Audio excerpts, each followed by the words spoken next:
Rape सिर्फ महिलाओं का होता है, मर्दों का रेप नहीं होता है क्या? होता है सर, आप हंस रहे हैं। होता है।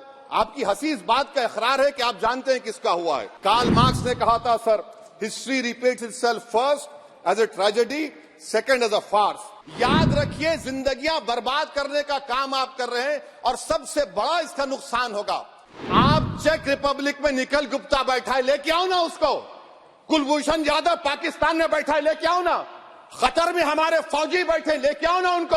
आप देखिए कि पेटी केसेस में when the occasion is past, किसका मतलब क्या है?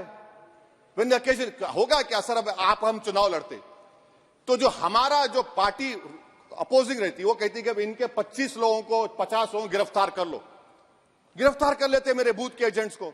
और बोल रहे व्हेन, उसमें आप लिख रहे क्या है? When the occasion is past, माने पास हो जाएगा पोलिंग के 5 बजे छोड़ देंगे। अरे आप अपना ही हाथ काट रहे हैं अपने आप। याद रखिए, आज आप मुस्कुरा रहे हैं, कल यहां पर बैठेंगे कोई और कर देगा काम आपके ऊपर। अच्छा रेप सर, रेप क्या? रेप सिर्फ महिलाओं का होता है, मर्दों का रेप नहीं होता है क्या? आपका प्रोविजन नहीं है क्या? स्टॉकिंग नहीं होती है मर्दों की? अच्छा जस्ट होता है सर, आप हंस रहे हैं। होता है। आपकी हंसी इस बात का इकरार है कि आप जानते हैं किसका हुआ है। तो justice JS Verma sir, justice JS Verma का जेंडर न्यूट्रल बनाइए। अच्छा क्लॉज 69 को, क्लॉज 69 लव जिहाद आ गया। देखिए सर, क्लॉज 6 लव जिहाद आ गया, उसमें बियॉन्ड रीजनेबल डाउट प्रूव ही नहीं कर पाएंगे आप। अब उसमें क्या बताना पड़ेगा? Suppressing identity. यानी अगर कोई महिला मोनू मानेसर चोमू चंडीगढ़ से इश्क करती है, बाद में उसको मालूम होता है कि वो मानेसर का नहीं है, चंडीगढ़ का नहीं है, तो क्या क्लॉज 69 एक्शन में आएगा? आप बताइए कि अच्छा अगर कोई ये कहेगा कि मेरा नाम कुछ नाम है, कई कुछ नाम होता है जो कॉमन नाम होता है मुसलमानों में, दीगर मज़ाहिब में, तो क्या वो सेक्शन अप्लाई होगा? ये क्या आप कर रहे हैं? अच्छा आपने अडल्ट्री को निकाल दिया, आपने होमोसेक्सुअलिटी को निकाल दिया, तो ये कंसेंशुअल सेक्सुअल रिलेशन जो 18-20 साल के ऊपर के लोगों में करते हैं, मैं इसका खिलाफ जरूर हूं मजहबी एतबार से, मगर आप क्यों उनकी ऑटोनॉमी को रोकना चाहते हैं? अच्छा सर, सेक्शन क्लॉज 1093 बीएनएस का, आपको it does not require knowledge और intention part of person facility commission of organise crime. ये मैं 5 मिनट दीजिए सर। बीएनएस का सेडेशन पे देख लीजिए, सेडेशन को आपने दोबारा ला लिया। लफ्ज सेडेशन इस्तेमाल नहीं किया आपने। 3 साल से 7 साल आपने सुप्रीम कोर्ट को अंडरटेकिंग दी थी कि प्रोविजन नहीं लाया जाएगा।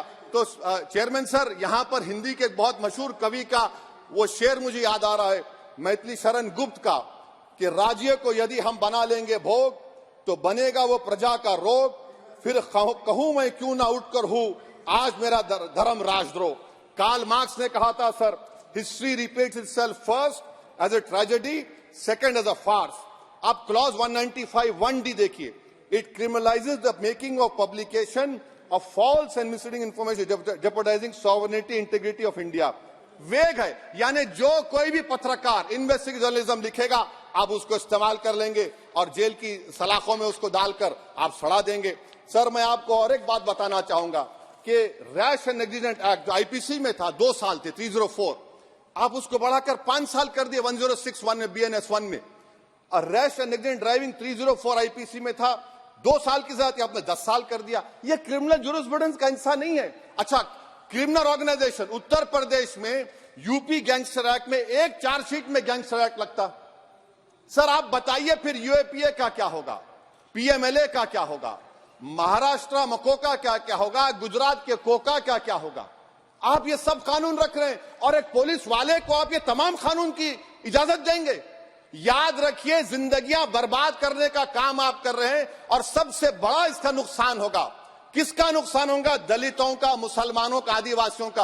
और वो पॉलिटिकल पार्टीज जो कल आज सत्ता में है, कल नहीं रहेंगे, वो बदले की भावना से काम करते हैं। सर मुझे पुलिस ने पीटा सर, 1999 22 दिसंबर को मेरे सर पर 20 टाके लगे, पीठ से लेकर पैर तक मारा गया। आपको मालूम सर क्या हुआ? तेलुगु देशम की सरकार थी, उन्होंने उन दोनों पुलिस वालों को जिन्होंने मुझे मारा था उनको आईपीएस कन्फर कर दिया। अरे चप्पन देके बैठो तुम। प्लीज आप बैठ जाइए। टेररिज्म का देखिए सर, आप बैठ जाइए प्लीज। यूएपीए का सर मैं खत्म कर टेररिज्म उनको रोकिए sir. Okay okay please sit down. Sir ji terrorism का डेफिनेशन में आप देखिए यूएपीए का सेक्शन 16 क्लॉज 113 में आ गया।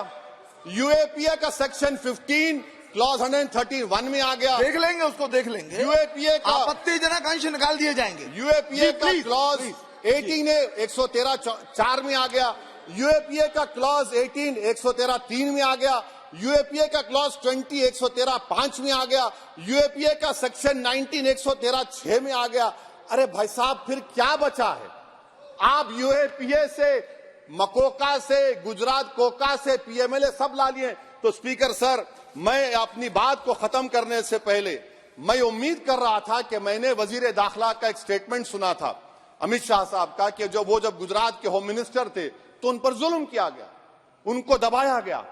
मगर हम ये समझ रहे थे कि जिस शख्स पर नाइंसाफी हुई है, जो वो क्लेम कर रहे हैं, तो कम से कम वो दूसरों से नाइंसाफी तो नहीं करेंगे।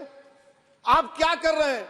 अरे ऐसे हजारों लोग हैं जिन पर जुल्म हो रहा है, ना उनके पास दलील है, ना उनके पास वकील है, ना उनके पास आजादी है। तो ये तीन सर मैं आखिर एक लव ये तीनों कवानीन हमारे मुल्क की जमहूरियत के लिए, इन गरीब तबकात के लिए नुकसानदेह साबित होगा। और ये सरकार को मैं चार्ज दे रहा हूं, आप चेक रिपब्लिक में निखिल गुप्ता बैठा है, लेके आओ ना उसको।